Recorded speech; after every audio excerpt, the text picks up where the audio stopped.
네, 이제 진짜 시작하도록 하겠습니다. 이제 저희 주제가 AI에게 잘 시키는 방법으로 지난주에 했던 PRD 명세서를 제대로 사용하는 기술을 배워보도록 하겠습니다. 그래서 프롬프트에 네 가지 재료까지 해서 AI가 한 번에 잘 알아듣게 하는 방법이 뭐가 있는지 오늘 다뤄볼 거고요. 이제 내일은 실습하는 날인데요. 이제 실습하기 전에 그동안 배웠던 기본 개념들이랑 그리고 어떻게 프롬프트 하면 좋을지 이야기를 해보도록 하겠습니다. 그래서 60분 동안 이제 잘 시키는 3단계 피라미드 형식으로 배울 예정이고요. PRD 제대로 쓰기. 이제 저희 5번 다 들어오신 분들은 PRD를 많이 들어보셨을 거예요. 그 서비스나 제품 같은 거를 어떻게 상세하게 기술해야 되는지 적는 문서인데요.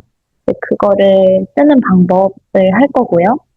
그리고 명세서 작성하는 거, 그리고 화면 설계하는 거, 그리고 프롬프트 작성법이랑 간단하게 이제 실습 각자 하는 걸로 하겠습니다. 내일은 이제 제가 하는 걸 보여드릴 거고요. 그거를 이제 각자 해보시고 안 되면은 저희가 이번 주 금요일,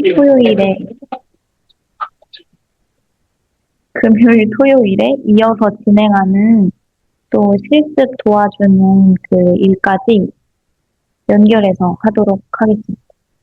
그래서 잘 시키는 세 계층의 지지서 피라미드가 있습니다.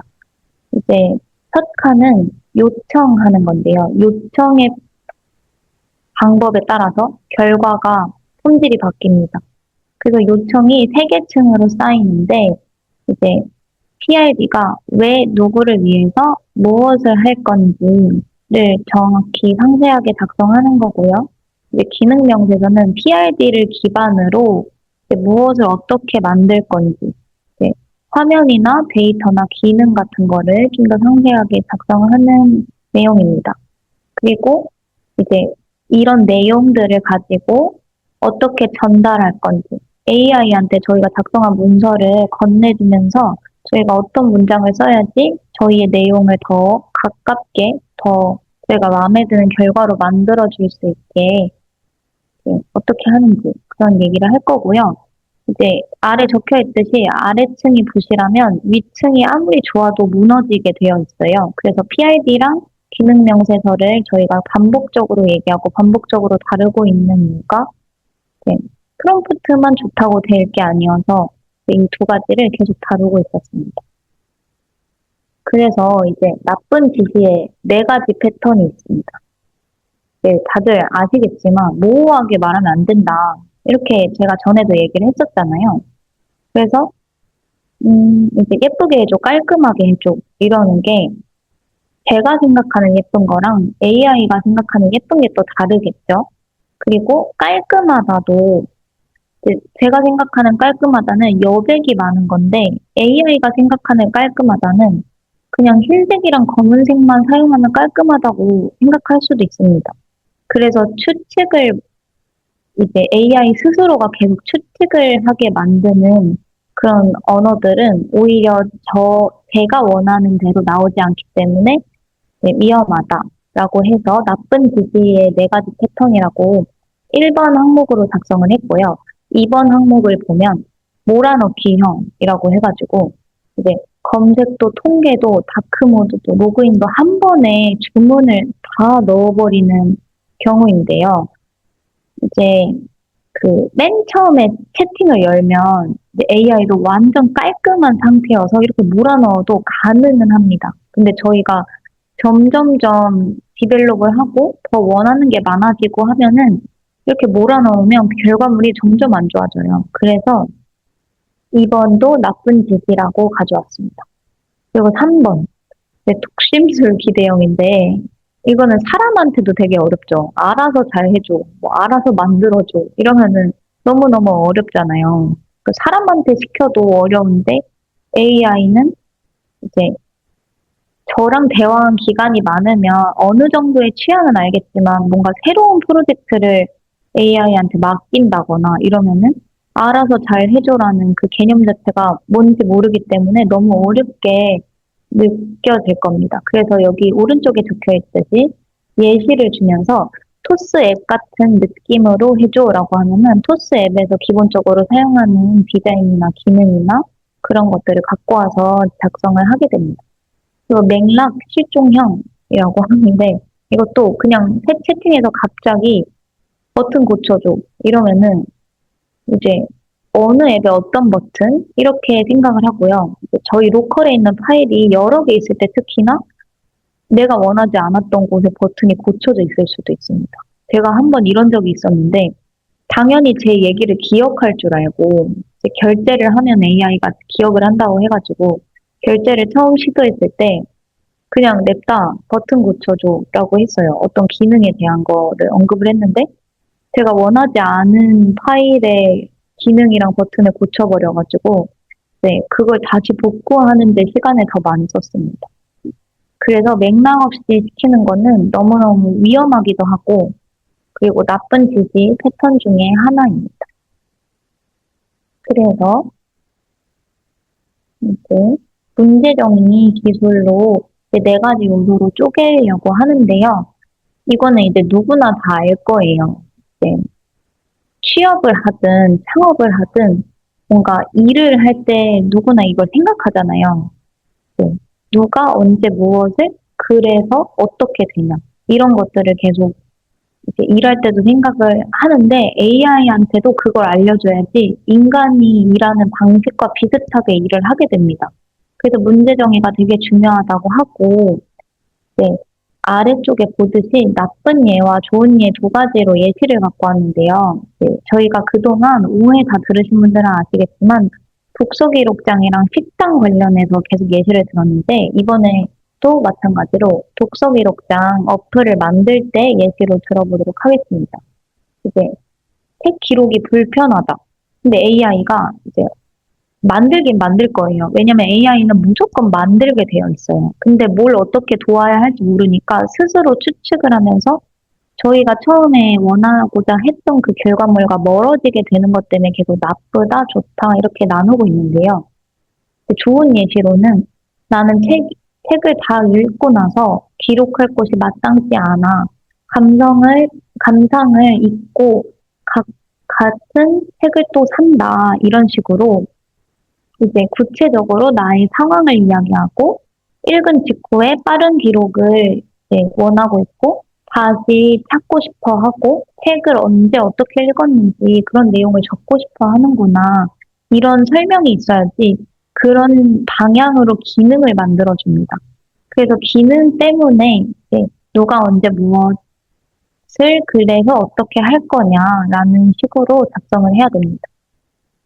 그리고 이제 타깃이랑 목표랑 성공 기준인데요. 이것도 저희 일할 때마다 많이 생각하는 부분이죠. 기획자분들이 앱을 잘 만든다 이런 내용을 말을 하는 이유가 기획을 할 때 당연히 타깃을 생각할 수밖에 없고 당연히 목표를 봐야 되고 성공 기준이 어떻게 되는지 계속 끊임없이 생각하잖아요. 창업자분들도 이제 앱을 잘 만든다고 생각을 하는데요. 이제 이런 고민들을 AI한테 가르쳐야지만 네, AI도 내가 지금 대화하고 있는 사람이 이런 방향성을 원하고 있구나. 그래서 이런 어플을 만들어야겠다라고 알고 그 방향대로 해주기 때문에 이제 타깃은 좁을수록 강해진다라고 해가지고 이제 모두를 위한 앱은 일단 아무도 안 쓸 가능성이 높고 제가 원하지 않을 가능성이 훨씬 높고 그리고 모두를 위한다는 것 자체가 사람의 내 행태나 행위나 그리고 삶의 방향이 너무 다르기 때문에 모두를 위한다라는 말은 그 어떤 말보다 가장 모호합니다. 그래서 이제 나쁜 예시로 그냥 책 읽는 사람들이라고 해버리면 책을 읽는 것도 학교에서 과제하는 것 때문에 책을 읽을 수도 있고, 이제 뭐 그냥 취미로 책을 읽을 수도 있고, 아니면은 작가 지망생이어서 책을 읽을 수도 있잖아요. 근데 이 세 가지의 사람들이 모두 다른 이유로 책을 읽는데 이제 그냥 책 읽는 사람들을 위한 어플을 만들어줘라고 해버리면 그냥 책이 이렇게 있는, 그냥 책이 띄워지는 어플까진 가능해도 정말 정확하게 어떤 목표로 가진 기능이 있는지 그런 걸 알 수 없어서 AI가 그냥 아무거나 만들게 됩니다. 그래서 좋은 예시로 한 달에 2권에서 3권 정도 있는 우리 가족 4명이 사용할 만한 어플을 만들어 달라고 명확하게 어떤 타깃이 이 어플을 왜 쓰는지 그런 내용이 들어가면 정말 좋고요. 이제 목표, 숫자가 들어가는 게 가장 좋습니다. 왜냐면은 이제 사람도 일을 하다 보면 어떤 날짜까지 일을 마치겠습니다. 라고 하거나 몇 시까지 업무를 완료하겠습니다. 라고 하면은 이제 예상이 되잖아요. 그래서 AI도 예상 가능한 범위를 이제 작성을 해줘야 되는데 그게 가장 명확한 게 숫자입니다. 그래서 읽은 직후 1분 안에 기록할 수 있는 어플이라고 하면은 가장, 아, 이 사람이 책을 읽고 진짜 바로 작성하고 싶은 거구나라고 감이 바로 오잖아요. 그것처럼 이제 나쁜 예시에 있는 편하게 기록이라는 게 뭔가 느긋하게 즐기는 사람들한테는 그게 편안함일 거고, 이제 읽은 직후에 바로 작성할 수 있는 뭔가 간편한 앱이 편하다고 느낄 수도 있고 사람들마다 이제 편하다는 게 다르기 때문에 이제 AI도 사람들마다 다르다는 데이터를 갖고 있어서 그걸 모호하게 느낍니다. 그래서 숫자가 되게 중요하다고 말을 하고 있고요. 이제 성공 기준으로는 이제 판정 가능한 문장입니다. 이제 2주 뒤에 OX를 매길 수 있어야 된다라고 작성이 되어 있는데요. 많이 쓰면 성공, 뭐 이런 식이 아니라 한 달간 읽은 책을 100% 기록할 수 있는 어플이면 좋겠다라고 말을 하면은 네, 이 사람이 앞에서 한 달에 두세 권 읽고 읽은 직후 1분 안에 기록을 할 수 있도록 만들면은 이제 한 달간 읽은 책을 100% 기록할 가능성이 높아지잖아요. 그래서 그런 성공 기준, 그런 판단할 수 있는 판정일에 대해서 이렇게 명확하게 해주면 AI가 그걸 기준으로 웹앱을 제작을 해줍니다. 그래서 이 세 가지의 공통적인 게 구체화예요, 구체화. 그래서 형용사가 사실은 말을 되게 풍부하게 해주는 언어긴 하지만 AI한테 대할 때는 형용사를 빼는 게 가장 좋습니다. 예쁘다, 편하다, 많다, 뭐 이런 뭔가 꾸며주는 말들, 부사도 마찬가지고 이제 그런 것들이 안 쓰는 게 가장 좋고 숫자와 이름, 명사, 뭐 명확하게 딱 떨어지는 것들을 넣는 게 가장 좋습니다. 그래서 다음으로 넘어가면 이제 기능은 이 공식으로 하면 되는데요. 공식에 보면 사용자가 행동하면 결과가 된다라는 건데 이제 나쁜 예시로 검색 기능이라고 해도 나오긴 합니다. 그런데 이제 사용자가 검색 인풋에 글자를 입력하면 제목에 글자가 포함된 기록만 실시간으로 보인다라고 하면은 이제 검색창에 글자를 입력했는데 제목에 있는 글자가 이렇게 그 기록의 밑에 뜨게 만드는 기능이잖아요. 근데 검색 기능이라고 하는 것 자체가 무엇을 검색할지가 명확하게 나와야지 검색이 되는 건데 AI한테 그냥 검색 기능이라 해버리면 제목을 기준으로 할지 뭐 아니면은 저자 이름을 기준으로 할지 모르니까 막 이것저것 섞여 있게 됩니다. 그래가지고 이제 출판사 이름이 될 수도 있죠. 책을 분간하는 방식은 이제 여러 가지가 있기 때문에 그냥 검색 기능 이래버리면 너무 여러 가지 이제 방향성이 나와서 이제 명확하게 제목에 글자가 포함된 기록만이라고 명확하게 넣어주는 것을 이제 중요하게 언급하고 있습니다. 그리고 나쁜 예시로 또 있는 게 별점 기능이라고만 작성하는 게 아니라 좋은 예시로 사용자가 별점 1점에서 5점, 여기도 숫자가 들어가죠. 1점에서 5점을 누르면 선택한 만큼 별이 채워지고 기록이 함께 저장된다라는 건데 독서 기록이 이제 개인적으로 그 책에 대해서 평가를 하고 내가 다음에도 이걸 읽을지 말지 뭐 아니면은 나중에 내가 읽었던 책에 대한 내용을 내가 어떻게 느꼈는지 궁금하기 때문에 그런 기록을 하는 거잖아요. 그래서 이제 그런 명확하게 내가 원하고자 하는, 내가 독서 이후에 기록을 하는 이유에 대해서 AI한테 알려줘야지 그거에 대해서 기능을 만들어주기 때문에 이렇게 길게 구체적으로 그 숫자를 넣어서 기록을 어떻게 하면 저장이 된다라는 행동하면 결과가 나오는 방향으로 작성을 하셔야 됩니다. 그리고 나쁜 예시는 삭제 기능.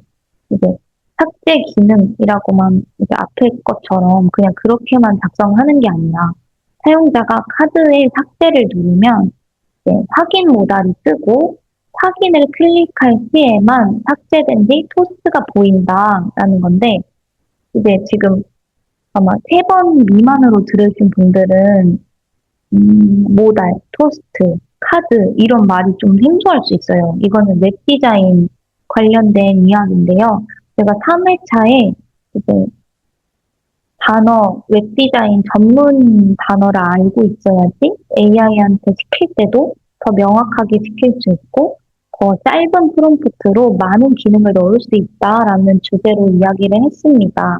그래서 이제 밑에 보면은 input, modal, toast라고 하는 단어들을 쓰면 좋다고 했는데요. 이제 확인 모달이 뜬다. 이 저희가 확인 모달이라고 하는 거는 확인을 누를 수 있는 약간 카드 팝업 같은 거라고 생각하시면 됩니다. 확인을 누를 수밖에 없게 만드는 팝업 창인데 휴대폰 화면하면은 뭐 결제하기, 장바구니 넣기 등 같은 그런 모달 기능들이 저희 일상 속에서 많이 볼 수 있는 기능이에요. 그 토스트는 이제 삭제가 됐다. 뭐 이렇게 배너가 내려오는 것도 토스트 같은 기능이고요. 그렇게 잠깐 보여주고 너가 지금 행동한 결과가 이러하다라는 내용을 이렇게 담아주는 기능입니다. 그래서 저희가 아직 3회차 강의가 올라가진 않았지만 나중에 올라가게 되면 그때 한 번 더 확인해 보시면 될 것 같습니다.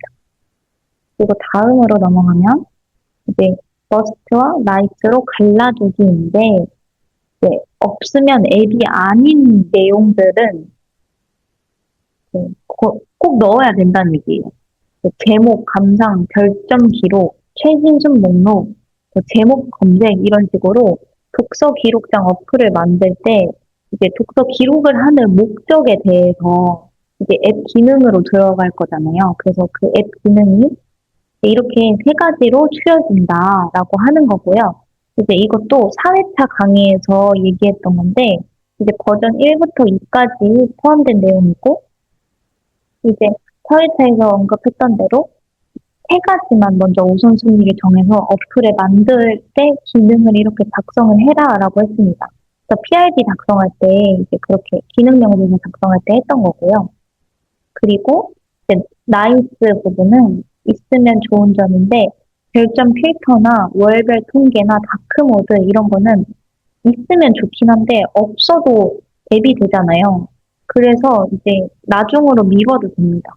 그래서 이제 무조건 초반에 만들 때는 앞에 말했던 것처럼 기능 명세서에 작성한 기능이 먼저 들어가는 것이 가장 중요해서 이렇게 있어야 되는 거, 있으면 좋은 걸로 나눠서 이제 먼저 정리를 하고 그 다음에 프롬프트를 작성하시면 됩니다. 그리고 이제 이게 없으면 성공 기준 달성을 못하나? 라는 그 부분은 이제 못하면 머스트고 아니면 나이스인 거예요. 그래서 기능을 생각할 때, 이거 있어야 되나, 없어야 되나? 라는 고민이 이제 이게 없으면 뭘 못하는지, 아까 전에 앞서 말했듯이 사용자가 행동하면 결과가 된다는 건데, 이제 이 결과 값이 그 어플의 기능이잖아요. 이 기능이 빠지면은 뭔가 내가 목적을 갖고 어플을 만드는데 그 목적의 달성을 못한다면 무조건 들어가야 되는 거고, 달성은 되는데 뭔가 더 풍부한 내용이 된다면 그냥 없어도 되는 거여서 나중에 하면 되는 겁니다. 그래서 그렇게 판단을 하시면 되고요.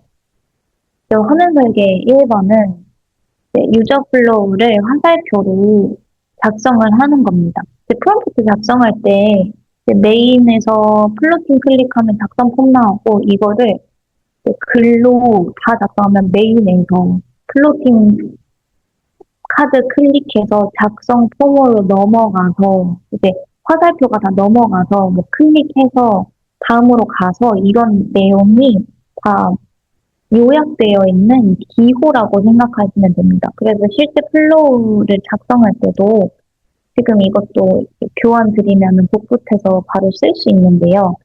메인 작성품 저장 토스트 이걸 화살표대로 이렇게 순서대로 넘어간다.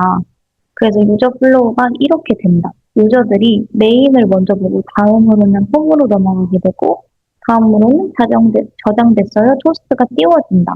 이런 식으로 간단하게 작성하는 방법입니다. 그래서 왜 플로우인가라고 하는 얘기가 나올까봐 지금 또 갖고 왔는데, 매니페스트라는 사이트가 있어요. PRD를 자동으로 AI가 생성해 주는 건데요. 저희가 그 목적하는 바를 그냥 아무렇게나 서술하면은 AI가 질문을 막 해가지고 후속 질문들을 막 던집니다. 그래서 그 후속 질문들에 또 답변을 합니다. 그러면은 저희가 원하는 기능들에 대해서 AI가 쭉 정리해서 그걸 PRD로 만들어줍니다. 그리고 PRD 다음으로 나오는 게 유저 플로우인데요. 그 유저 플로우가 왜 중요하냐. 기능이 순서대로 나와야지 이제 저희가 원하는 결과지까지 도달하기 때문에 이 플로우가 필요한 겁니다. 그래서 이제 연결해주는 문제가 생기기 때문에 저장하고 어디로 가지? 취소하면 어떻게 하지? 뭐 이런 식으로 그걸 알려주는 방식을 AI가 알아야 돼서 저희가 그렇게 작성을 해야 되고요. 이제 화살표를 그리다가 끊기는 곳이 분명히 생겨요. 저희가 막 손으로 마인드맵처럼 이렇게 작성 한번 해보면은 초보자분들은 플로우 그냥 처음부터 만들려고 하면 되게 어려워서 그렇게 작성해보는 분들도 있거든요. 요즘은 AI가 잘 돼 있어서 해주긴 하는데 이제 완전 초보인 분들은 AI한테 하는 것보다 기존에 내가 기능에 대한 개념을 알고 싶다 하면은 이런 식으로 화살표를 쭉 그리고 마인드맵처럼 쭉 뻗다가 갑자기 이거 다음에 어떻게 해야 되지? 이렇게 막히는 곳에서는 빈 화면으로 안내를 해주거나 뭐 설계를 어떻게 다시 해야 될지 그런 부분을 계속 체크하는 방식입니다. 그래서 유저 플로우를 만들다 보면 이제 기능에 대한 흐름이나 그리고 내가 어떤 기능을 어떻게 사용자들에게 보여지게 할지를 쭉 정리하게 돼서 더 풍부하고 더 정확한 어플이 만들어지게 됩니다. 그리고 이제 플로우도 지지가 된다라는 내용인데요. 이제 저장 후 메인으로 이동이라고 하면은 그것도 결국에는 어플이 어떻게 어떤 흐름을 갖고 있는지 그런 흐름이 지시서가 되기 때문에 이제 기능 명세서나 PRD에서 안 나오는 그런 내용들이 플로우를 통해서 어플이 더 탄탄하게 저희가 원하는 방향으로 더 정확하게 만들어지게 됩니다. 그리고 이제 화면 설계 두 번째인데요. 화면 한 장을 글로 그리는 겁니다. 이제 당연히 저희가 텍스트나 요즘은 AI랑 이제 말로도 할 수 있으니까 음성이나 어쨌든 다 뭘로 만들어지냐 하면은 다 말이잖아요. 말, 단어. 그렇기 때문에 저희가 그림으로 막 이렇게 그려서 올리는 시간보다 텍스트로 하는 시간이 빠르기 때문에 이제 계속 프롬프트에 대해서 배우잖아요. 그래서 뭔가 글로 그림을 그린다라고 상상을 하시면서 이제 메인 화면에는 어떤 게 들어가야 되는지 위에서부터 아래대로 상상하면서 그리면 되고요.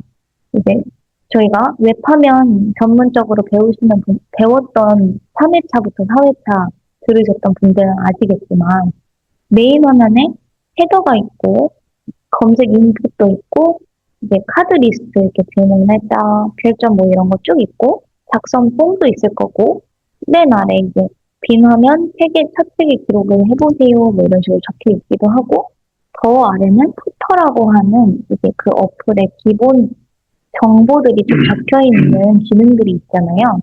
그래서 메인 화면에는 어떤 기능들이 이렇게 들어가는지 상상을 하면서 이제 그동안 배웠던 내용들을 쭉 훑으면서 위에서부터 아래대로 글로 작성을 하는 겁니다.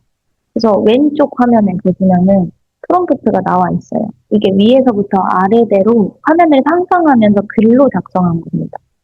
그래서 메인 화면 밑에 이제 작성 폼에는 어떤 게 들어가냐. 인풋 내용이 제목, 감상, 별점 이런 식으로 들어갈 거고 저장 혹은 취소 해가지고 저희가 이제 그 독서 기록장, 뭐 감상문, 독서 뭐 아무튼 독서 후에 이렇게 글을 적는 내용들을 무조건 저장을 하려고 어플을 만드는 거잖아요. 그래서 작성 폼에 저장 버튼도 있어야 되고 취소 버튼도 있어야 된다라는 걸 이렇게 글로 적어주는 겁니다.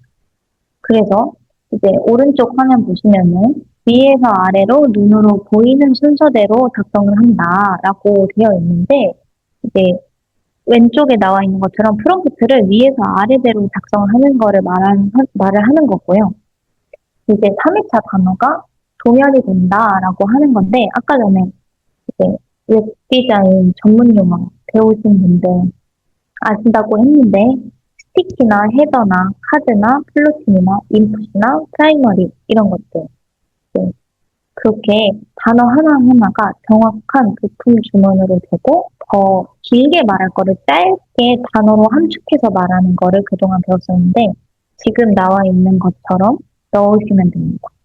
그리고 화면당 5줄에서 7줄이면 충분합니다. 이제 너무 길어지면은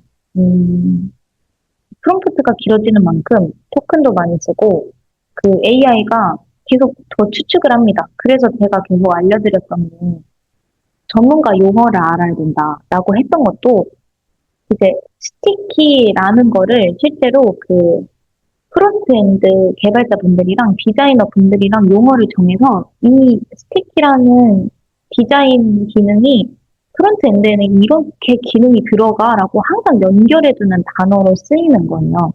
그래서 AI도 이 데이터를 알고 있기 때문에 스티키만 적어도 바로 그 기능으로 만들어줘서 이제 짧은 줄로 짧은 프롬프트로 가능하다고 알려드린 거였습니다. 그래서 이제 화면을 쪼개거나 기능을 이제 제가 아까 전에 말했듯이 무조건 해야 되는 것과 안 해야 되는 걸로 나눠서 무조건 해야 되는 것에서 이제 웹 디자인 용어를 사용해서 더 함축시키고 네, 여기 적혀 있듯이 나이스는 뒤로 밀어가지고 있으면 좋은 것들은 나중에 하는 걸로 그렇게 점점 줄여 가지고 다 만들고 나서 조금씩 추가하시면 됩니다. 그리고 이제 프롬프트에 4가지 재료인데요. 이 순서대로 담으면 끝난다고 생각하시면 됩니다. 이제 맥락, PID랑 명시에서 플로우 이제 계속 얘기했던 거죠. PID가 있어야지 이런 게 들어갔고, 기능명 주소가 있어야지 이런 게 들어갔고, 했던 게 모두 이제 플로우도 마찬가지로 AI가 이 어플에 대한 맥락을 알기 위해서 계속 지시서를 이제 그런 걸 알려주는 겁니다. 그 이 맥락으로 어플 만들어. 이 방향으로 어플 만들어. 이렇게 계속 알려주는 방식이고요. 요거는 이제 할 일을 딱 하나만 하는 겁니다. 별점 필터 기능 추가해줘. 뭐, 한 프롬프트에 한 기능, 이런 식으로 하면 좋고요. 저는 그래도 최대, 2-3개? 3개? 3개까지 넣기도 합니다. 기능을 너무 많이 넣으면은 마음에 드는 게 역시 안 나오더라고요. 그래서 한 프롬프트에 한 기능이 가장 좋은데, 이제 전체적으로 뭔가 틀을 짜고 세부적인 걸 건들고 싶을 때는 한 세 개까지 이렇게 한 번에 넣어버리고, 그 다음에 세부적으로 수정해 나가는 편이어서, 한 프롬프트에 최대 3개. 이렇게 아예 저만의 규칙을 정해서 하고 있습니다. 네, 아마 구독료에 따라서 AI의 성능이 달라지잖아요. 아마 돈을 많이 내시고 돈을 많이 내서 최대의 아웃풋을 뽑을 수 있는 AI의 요금제를 쓰고 계시면 아마 한 프롬프트에 5-6개까지 가능하지 않을까 싶습니다. 저는 결제하는 것 중에 제일 낮은 걸 쓰고 있어서 한 프롬프트에 3개 정도만 넣고 있고요. 그리고 이제 대약하는 건데 이제 지난주에도 말했듯이 하지 말 것을 무조건 정해주는 게 가장 좋다라고 했습니다. 이제 기존 카드 디자인을 유지하고 테일윈드 스타일대로라고 적혀 있는데 그 테일윈드에 관련돼서 교수님이 환영 공유 하셔가지고 지난 수업에서 알려드렸는데 오늘도 한 번 더 보여드리도록 하겠습니다. 그래서 테일윈드가 이제 CSS 관련된 이제 그런 스타일이나 뭔가 프롬프트 가지고 이렇게 디자인한 거를 이용해서 이렇게 디자인을 만들어낼 수 있는 사이트인데요. 네, 스타일도 이렇게 정하고 하지 말 것도 정해주면 저희가 원하는 방향이 나오기 때문에 제약을 걸어두라라는 얘기이고요. 확인하는 방법. 이제 끝났을 때 약속을 합니다. 뭐 끝나면 개발용으로 배포해줘, 바뀐 점을 목록으로 보고해줘라고 하는 건데 이거는 이제 AI한테 시켜도 마찬가지로 보고해주고요. 터미널에 시켜도 보고서를 작성해줍니다. 바뀐 점 목록 보고해주고 그리고 이제 끝나면 개발용으로 배포해달라고 하는 거는 저희 뱅카오에 개발용 배포가 있고 이제 사용자들 이렇게 공유할 수 있는 배포가 두 가지가 있어요. 그래서 배포를 하면서 배포하고 확인하면서 체크하면서 개발하고 수정해라 라는 거를 아마 1, 2회차 때 했었는데 그때 얘기했던 대로 개발용 배포를 먼저 해서 확인해봐라 라고 해가지고 확인 방법에 네 번째 방법으로 적혀 있습니다. 그리고 이제 고급 기술 세 가지입니다. 예시 주기, 선택지 받기, 재무게 하기인데요. 뱅카오 실제로 어떻게 쓰는지 내일 할 겁니다. 내일 시연할 거고요.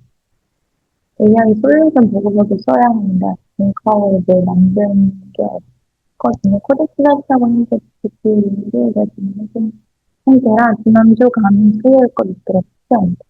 코덱스 설치하고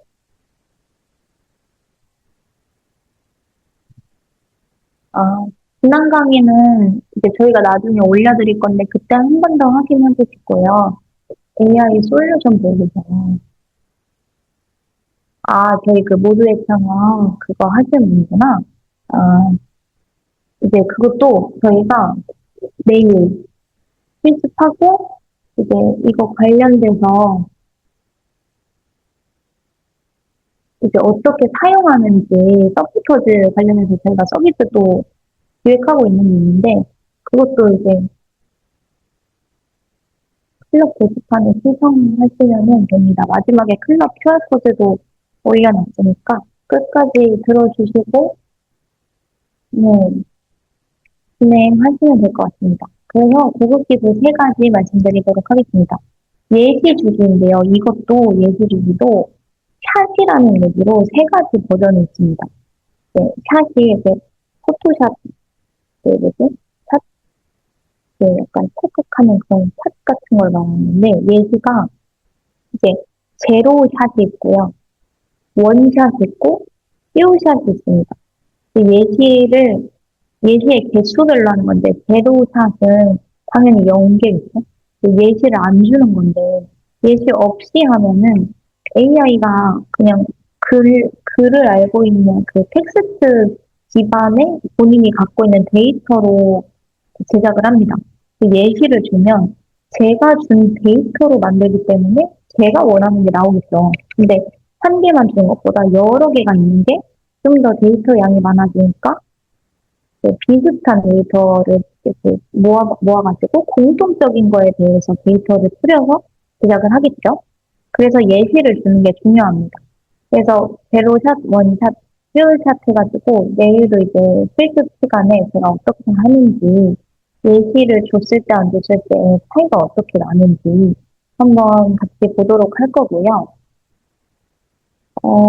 그리고 이제 여기 프롬프트는 뭐 토스 앱처럼 여백 넉넉하고 담백하게 해줘, 뭐 카드 인스타 피드처럼 만들어줘 이렇게 하는 건데 인스타 피드, 뭐 토스 앱 이런 것도 이렇게 뭔가 토스 앱 안에도 엄청 다양한 디자인이 있고 그 목적 기능에 대한 목적마다 디자인이 또 달라요. 그래서 토스 앱보다는 뭔가 토스 앱에 뭐 증권 탭처럼 만들어줘, 계좌 탭 주택처럼 정리해줘. 뭐 이런 식으로 좀 더 정확하게 하는 게 더 좋고, 이제 아니면은 사진이나 예시나 이제 그런 곳에서 쓰인 코드 같은 거, 토스도 그 어플 디자인 같은 거를 또 디자인만 올려주는 그 사이트가 또 있어요.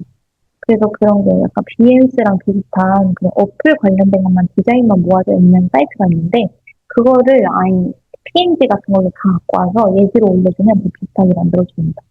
그래서 예시 비교가 너무너무 중요하고요. 그리고 이제 선택지 받기인데요. 예를 들어서 별점 필터 UI를 두세 가지 방식으로 제안해줘. 그리고 내가 고르면 그걸로 구현해. 라고 하는 건데, 음, 이거는 이제, AI가 만들 때 살짝, 음, 그 방식을 여러 가지로 할 때는 클로드는 아티팩트 방식으로 일단 보여줬던 것 같고요. 이제 배포 직전에 이렇게 간이 웹사이트처럼 미리 보기용으로 제안해주면은 한 가지밖에 못 보여줬던 것 같고, 아티팩트 형식으로 만들어서 이렇게 자기 세팅에다가 잠깐 이렇게 보고 선택할 수 있게 여러 가지 방식으로 보여주는 건 맞습니다. 그래서 지금 클로드가 어떤지 모르겠고, GPT한테 두세 가지 방식으로 해달라고 하면은 이번에 또 GPT가 코덱스에서 GPT 워크로 바뀌었잖아요. 그래서 그거를 제가 또 실험을 해보고 내일 실습 시간에 보여주도록 하겠습니다. 그래서 클로드는 아직 아티팩트 형식으로밖에 안 나온다 말씀을 드렸고, 이제 대목계 하기인데요. 이제 그 AI 이것도 GPT랑 클로드 둘 다 특징이 후속 질문을 해주는 장점이 있습니다. GPT도 이번에 5.6 나오면서 후속 질문을 하더라고요. 이 후속 질문이 AI가 본인이 만들기 전에 추측할 시간에 그냥 질문을 한 번 더 해가지고 저희의 명확하게 원하고자 하는 것을 정확하게 알고 싶어서 저희한테 질문을 하는 건데, 이런 식으로 되물어가지고 할 수 있게 프롬프트 자체도 그렇게 시작할 수 있습니다. 그래서 프롬프트 할때 그렇게 작성한 것처럼 뭔가 하기 전에 나한테 질문해줘. 뭔가 이렇게 진행할 때 질문해줘. 다 하고 나서 질문해줘. 이런 식으로 계속 후속 질문을 억지로 할 수 있게 프롬프트를 하면 더 좋은 방향성이 나옵니다. 그래서 고급 기술 세 가지를 공부해드렸고요. 오늘 배운 거 전부 다는 보고서인데요.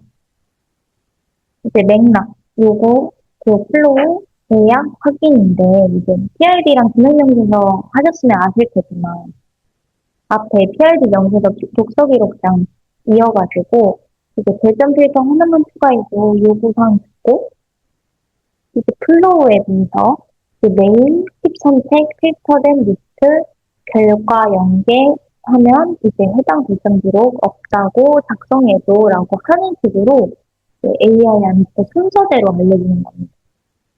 이 순서가 되게 중요합니다. 맥락이 있어야지 다음에 요구사항을 추가할 수 있고, 그 맥락 안에서 플로우가 존재하고, 이 플로우까지 다 했는데, 이제 뭔가 더 하지 말라고 제약까지 걸어주고, 마지막에 확인하는 방법까지. 먼저 질문할 수 있게. 명확하지 않은 점은 스스로 질문해서 이제 사용자한테 더 맞는 방향이 뭔지 방향성을 잡아줄 수 있게 하는 방법입니다. 그래서 이제 오른쪽에 보시면 1, 2, 3이 있는데 이제 구조를 찾고 복사 엔터해서 이제 이 루프대로 계속 반복을 하시면 됩니다. 그리고 내 앱 기기가 업그레이드인데요. 그동안 이제 PID 명세서, 뭐 기능 명세서 이런 거 작성하셨던 분들은 이런 프롬프트가 또 있을 거예요. 근데 거기에 더 업그레이드 해보면 이제 문제 요소 네 가지 저렇게 갖고 와서 그 옆에다가 이렇게 쭉 작성을 하시고요. 타깃을 좁게 스스로 선택하셔서 작성하시고, 목표도 제가 앞에 말했듯이 동사, 성명사 빼고 숫자 넣고 하는 거 하시고, 성공 기준으로 판정 가능한지, 어떻게 하면 나한테 성공이다. 그래서 이제 어플을 사용했을 때 어떤 기대 효과가 있는지에 대한 얘기를 이렇게 작성을 해줍니다. 그래서 아까 전에 말했듯이 사용자가 행동하면 결과가 된다라는 그런 방식으로 이제 머스트 기능 세 가지를 작성하시고요. 제가 이제 최대 기능 세 가지만 먼저 하고 진행을 한다 했잖아요. 그 세 가지로 하고 미룰 거는 일단 작성하지 마세요. 작성하지 마시고 그냥 머스트 기능 한 다음에 먼저 이것만 기능 추가하고 다른 건 하지 마. 라고 해버리고 나중에 미룰 거 나이스 부분에다가 있으면 좋은 내용들은 나중에 추가로 그냥 요구사항으로 작성하셔서 넣으시면 됩니다. 그리고 네, 네. 다음으로 넘기면 네, 예쁘게 깔끔하게 같은 모호한 거 없는지 체크하시고요. 이제 요구가 딱 하나인지 여러 개면 처음부터 쪼개기 하시고 기능이 어떻게 공식이 있었죠. 뭐뭐 하면 뭐뭐 된다처럼 사용자가 어떤 행동에 대한 거를 행동하면 결과가 된다라는 방식으로 프롬프트를 넣으시고 타깃 목표에 숫자가 있는지 형용사 적당 하셔도 되는데 최대한 줄여야지 더 나은 결과물이 나오기 때문에 숫자랑 명사랑 그리고 전문가들이 쓰는 단어 넣으라고 했고요. 하지 말 거. 과잉 친절 방지인데 그 AI한테 막 너무 잘했어. 너무 좋다. 이런 얘기 하는 것보다 이제 어떻게 하면은 이제 더 간략하게 방향을 제시해 줄 수 있는지를 많이 생각하시면 됩니다. 이제 한동안 제 친구들도 마찬가지인데 한동안 제 친구들도 마찬가지인데 그 AI가 나중에 막 AI의 시대가 도래해서 AI가 인간을 지배하면 어떡하냐. 그래서 미리 고맙다고 많이 해야 된다. 이런 얘기를 하면서 AI한테 고맙다는 얘기를 하는 게 막 유행일 때가 있었대요. 근데 저도 사실 맨 처음에 AI 쓸 때 조금 무서웠거든요. 이렇게 똑똑한 친구들이 나를 지배하면 어떡하지? 이런 생각을 했었는데, 그래서 막 과잉 친절했습니다, 저도. 그런데 의미가 없는 것 같습니다. AI도 그냥 갑자기 사주가죠. 이런 것처럼 뭔가 뜬금없이 이렇게 시켜서 대화하는 형식이 아니라 어플 만드는데 친절할 필요 없잖아요.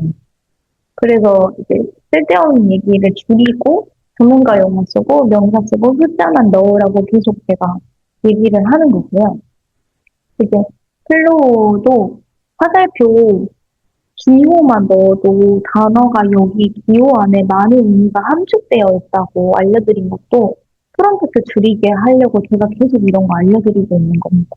그리고 확인 방법도 이제 변경 전에 뭐 질문해줘, 개발용 100%만 먼저 보여줘 이런 식으로 계속 이제 변경 점에 대해서 보고하고 확인하고 제작하고 확인하고 제작하고 확인하고 수정하고 이제 검토하고 이런 거를 계속 습관화할 수 있게 이렇게 알려드리고 있습니다.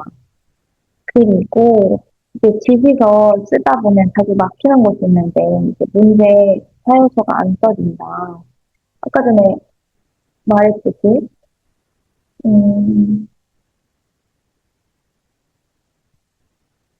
뭐 기능이 자꾸 많아진다, 플로우가 안 그려진다, 뭐 써놓고 보니 너무 길다 이런 것도 그 문제 사용서가 앞에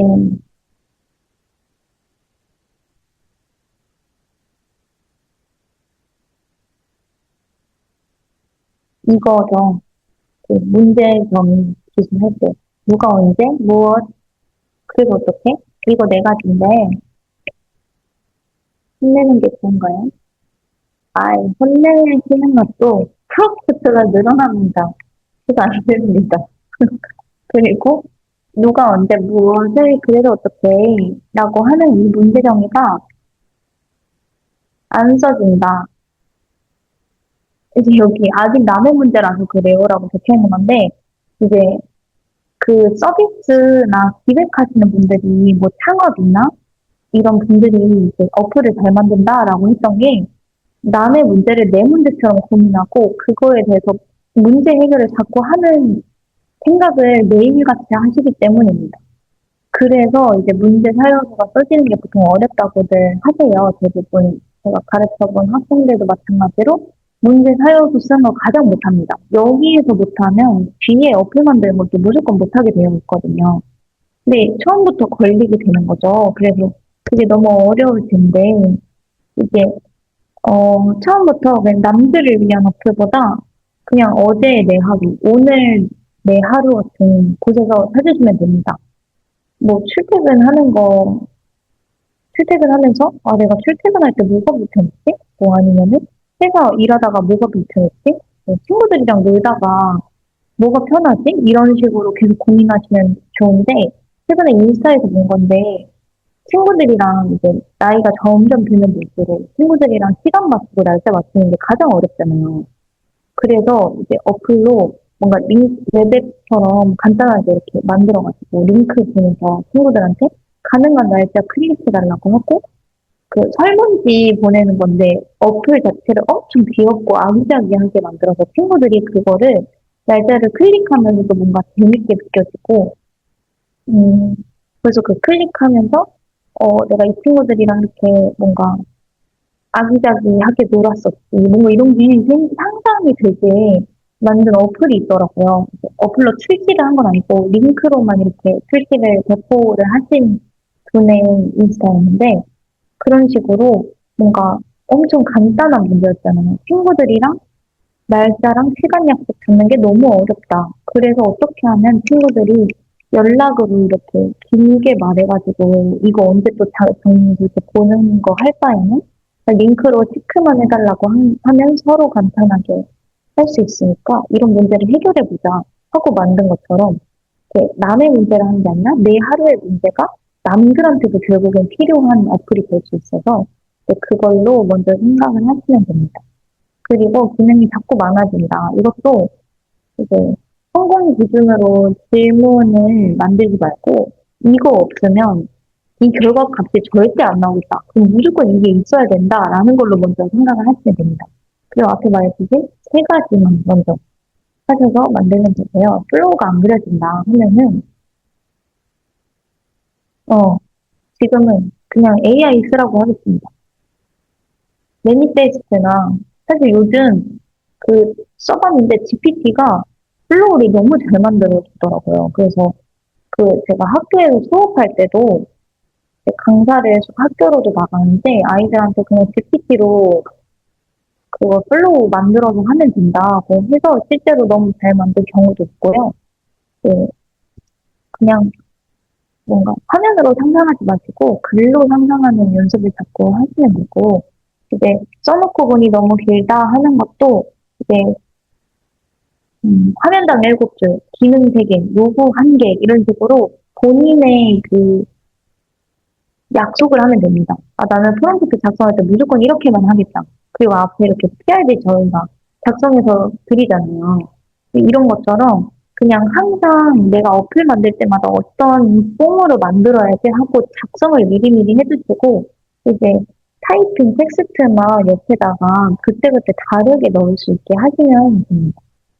그래서 이제 그렇게 4가지 관련해서 피드백을 미리 드렸고, 드린다 시간을 갖도록 할 건데요.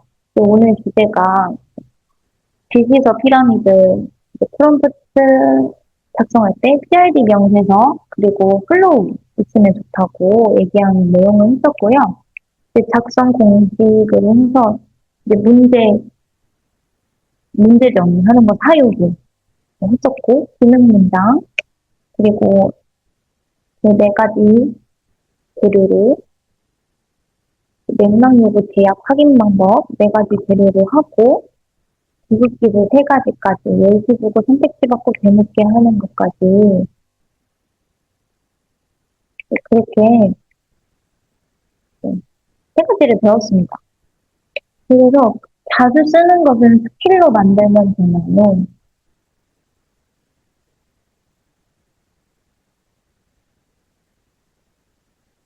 네.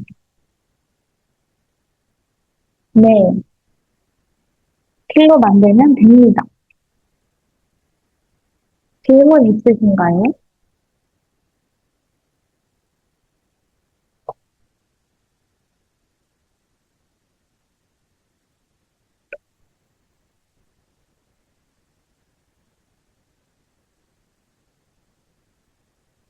필름도 그런가? 그게 언제일까요? 그쵸. 한, 음, 제가 진짜 죄송한데, 3회차 강의할 때 녹화를 못했습니다. 그래서 재촬영을 해야 되는데, 교환은 지금 제가 화면에 QR코드 올려드렸어요. 지금 QR코드 스캔하시면은 젠카오 클럽이라고 들어가거든요. 그래서 이제 들어가면 거기 공지사항에 교환이 있습니다. 파일로 올라가 있습니다. 그리고 좋은 디자인 누를 때 이걸 어떻게 하나 좋은 디자인이란 무엇이라고 생각하시나요? 좋은 디자인. 음, 근데 사실 상황에 따라 다르죠. 요즘 웹사이트나 어플은 좀 모피즘이라고 해가지고 좀 네, 네, 전체 게시판 맞습니다. 그 게시판 공지 클릭하셔서 아래로 내리면 파일 이렇게 음, 가이드 게시판이요? 아, 가이드 게시판이라고 합니다. 전체 게시판 말고. 네.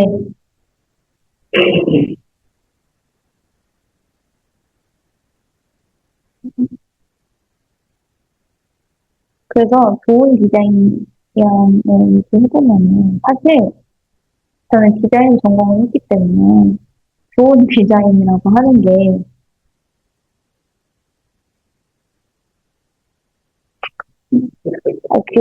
그게 참 어려워요. 참 어려워요. 좋은 디자인이라고 하는 게 음, 일단 그 사람이 상당히 난리가 났는데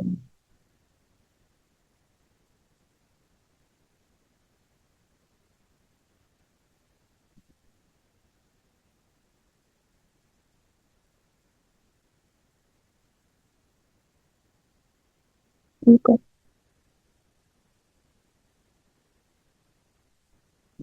사실 근데 이 디자인이 좀 저는 주관적인 영역이라고 생각을 하는 게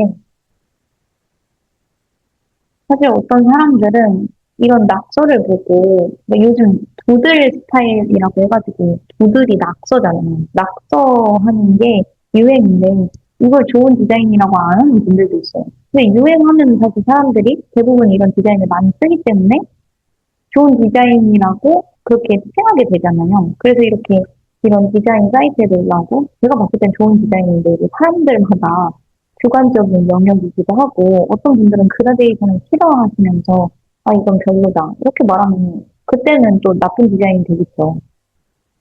그리고 저는 이렇게 여백이 많고 이렇게 떨어져 있는 디자인 참 좋아합니다. 이렇게 정갈하게 정리되어 있는 것보다 좀 이렇게 정돈이 안 돼 있는 그 의도적으로 이렇게 정돈이 안 되게 만드는 그런 의도적인 디자인 방식이 또 있거든요. 그리드 안에서 이렇게 하는 방식이 있는데 저런 거를 엄청 싫어하는 분들도 있어요.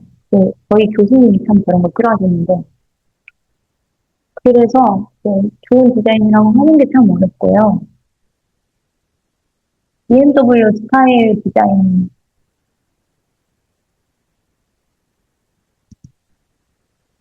맞지 않나요?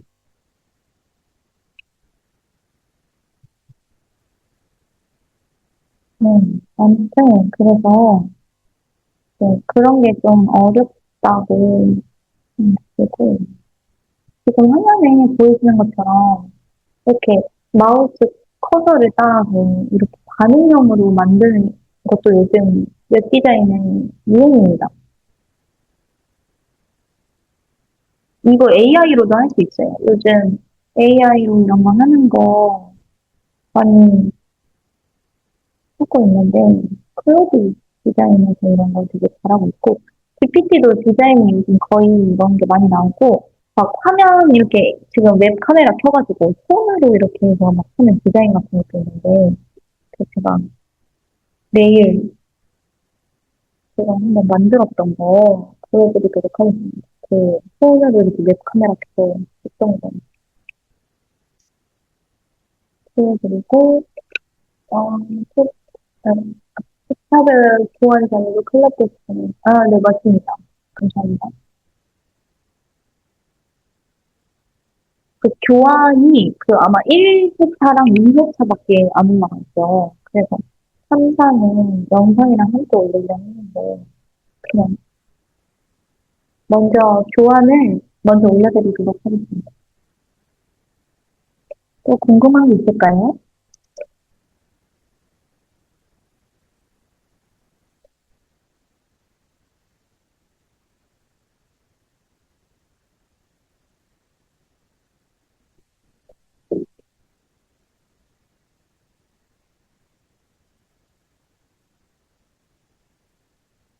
애니페스트라는 판매 상품인데, 어느 단계에서, 저는 어떻게 하냐면, 매니페스트, 그 매니페스트 들어가면, 그,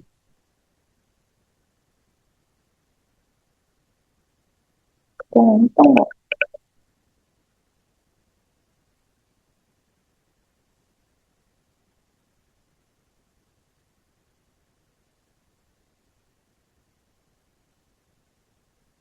음, 그 제가 약국에서 알바를 해본 적이 있어가지고, 요즘 대형 약국 이런 거 많이 나오고 하는데, 음, 약국마다 어떤 약이 있고 되어 있는지 손님들이 오실 때마다 물어보고, 막, 여기 있다고 하고 왔는데, 이제 실시간 정보를 모르니까, 이제 인터넷으로 다 그냥 블로그나 뭐 네이버 지도나 뭐 이런 거 팔고 있다 정도만 알고 오셔서 매번 그냥 돌아가시는 분들을 보고, 네. 약국에 이제 실시간으로 입고된 재고들을 확인할 수 있는 내용을 주면 얼마나 좋을까? 라는 생각으로 이렇게 만들었습니다. 그래서 지금 이제 어느 단계에서 딩크와 연결하는 게 좋냐라는 질문을 이렇게 지금 보여드리고 있는데요. 이렇게 PID를 질문에 하면은 이렇게 쭉 만들어줘요. 그리고 그 다음에 기능 명세서 들어가서 이게 거의 그냥 유저 플로우랑 비슷합니다. 근데 이거 넘어가면 이제 생성을 하면 되는데요. 저는 여기 기능 명세서에서 공부가 아니고 내보내기를 해가지고요. 그것도 완료하셨어요. 네, 좋습니다. 기능 명세서 내보내기를 하시면 내보내기 횟수 초과. 제가 이걸 돈을 내고 안 해가지고 어쨌든 내보내기 하시면은 그 엑셀 파일로 뽑을 수 있어요. 그것까지 하셨나요? 와이어 프레임이 다 있습니다. 사실 이게 다 하는 것도 좋은데 저는 기능 명세서 단계에서 엑셀 파일로 뽑아요. 그러면은 엑셀 파일을 그 터미널이 연결되어 있는 로컬 파일에 유저라고 되어 있는 파일로 넘겨버리고 예전에 작업할 때는 그렇게 했고요.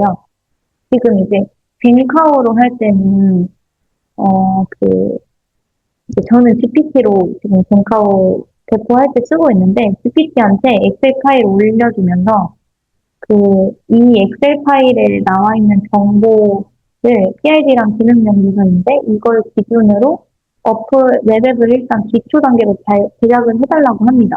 그러면은 이제 뱅카우랑 배포 단계가 연결이 되어 있어서 배포까지 진행해달라고 해버리면 이제 배포를 진행해서 볼 수 있습니다. 뱅카우를. 그래서 저는 이제 와이어 프레임이든 기능 명세서든 일단 타이밍으로 다 내보내기 해가지고 그거를 GPT한테 보내고 GPT가 그거를 이제 음, 그 GPT 자체가 젠카오랑 이제 배포로 연결돼 있을 수 있게만 만들어진다면 바로 지금 작성하신 문서들이 바로 앱으로 만들어집니다. 그래서 지금 교환해서 프롬프트 줄이게 하는 방식이 PRD 계속 작성하라고 하는 것도 이제는 이제 AI가 다 해주잖아요. 이렇게 이런 사이트에서도 다 나와 있고 그래서 엄청 간단해졌습니다.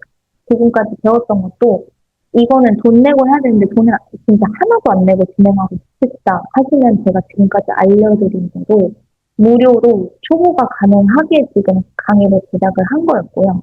돈이 좀 있고 지금처럼 매니페스트도 사용하실 줄 아시는 분들이면 그대로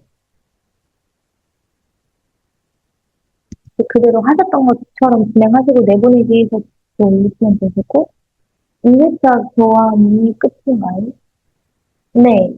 지금 1회차, 2회차만 있고요.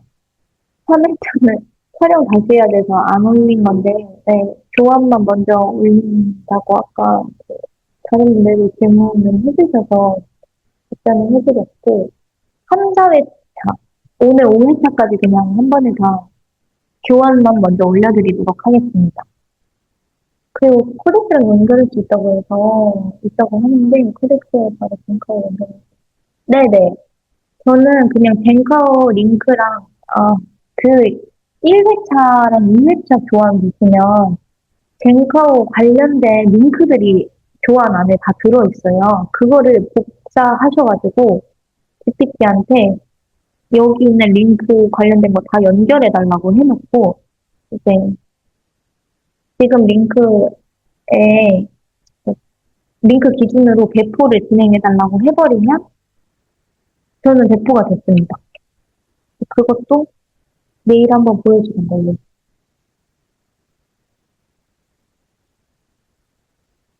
네네, 맞아요. 뱅카오 계정 로그인 하셔야 돼요. 로그인 하면은 코덱스에 링크만 올려도 그 뱅카오 로그인 사실 안 돼 있어도 그 코덱스가 알려줘요.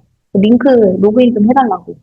그러면은 그 옆에 미리 보기 창으로 로그인 할 수 있게 다 띄워주거든요. 그래서 이게 로그인 그냥 그때그때 하셔도 되고 미리 해두시고 로그아웃 안 하신 상태로 링크 올리셔도 되고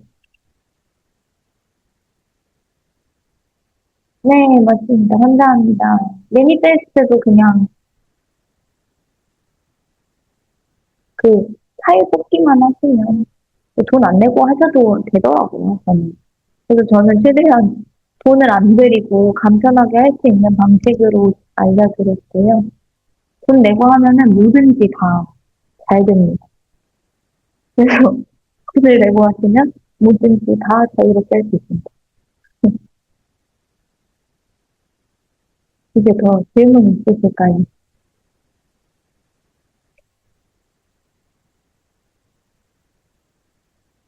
없으면 제가 공유 중지하고